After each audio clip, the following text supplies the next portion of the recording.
Pemirsa, pelaku usaha pariwisata menilai 3 zona hijau yaitu Ubud, Nusa Dua, dan Sanur tidak perlu diperdebatkan.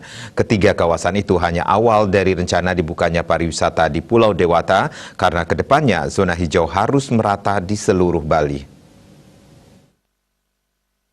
Ketua PHRI Denpasar sekaligus Ketua Badan Promosi Daerah Denpasar, Ide Bagus Gede Sidarto Putra, mengatakan kedatangan Presiden RI Joko Widodo melihat vaksinasi massal memberikan harapan baru bagi masyarakat dan pariwisata Bali di tengah kontraksi ekonomi Bali yang paling buruk akibat pandemi COVID-19. Hal ini sekaligus bertujuan mengantisipasi kesimpang siuran Bali yang selama ini diberitakan akan buka untuk pasar mancanegara pada 2022. Tentang pemilihan zona hijau di Ubud, Nusa Dua, dan Sanur, Gusde biasa ia disapa menerangkan zona hijau itu persyaratannya ada vaksinasi mayoritas hingga 60-70% dari populasi. Kesiapan industri dengan adanya penerapan CHSE dan angka penurunan kasus COVID-19 secara global di masyarakat. 3 zona hijau yang diharapkan tersebut sudah mewakili 3 kabupaten yaitu Badung, Gianyar, dan Denpasar. Itu merupakan 3 pilar dari kepariwisataan berdasarkan penetrasi pasar.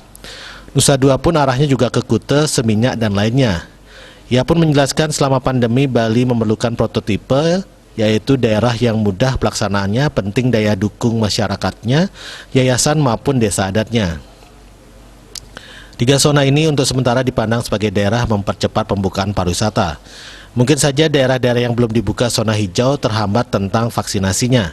Tetapi prioritas pemerintah ke depannya sama, yaitu seluruhnya Pulau Bali zona hijau. Oleh karena itu, Gusde berharap tidak perlu ada kecemburuan karena lambat laun semua akan menjadi zona hijau setelah mendapatkan vaksinasi. Zona hijau adalah vaksinasi, sertifikat untuk bisnisnya, dan penurunan angka positif dari masyarakat. Tidak perlu ada kekhawatiran 3 zona hijau hanya contoh. Bali mendapatkan prioritas 2 juta vaksin. Tidak hanya jumlah vaksin, namun perlu juga diperhatikan tenaga vaksinator yang masih kurang. Harapannya tidak ada gap, yaitu ada vaksinnya namun tidak ada vaksinatornya. Ada vaksinator dan vaksinnya tidak ada tempatnya dan masyarakat tidak mau divaksin. Masalah inilah yang harus diutamakan terlebih dahulu. Suardika Bisnis Bali melaporkan.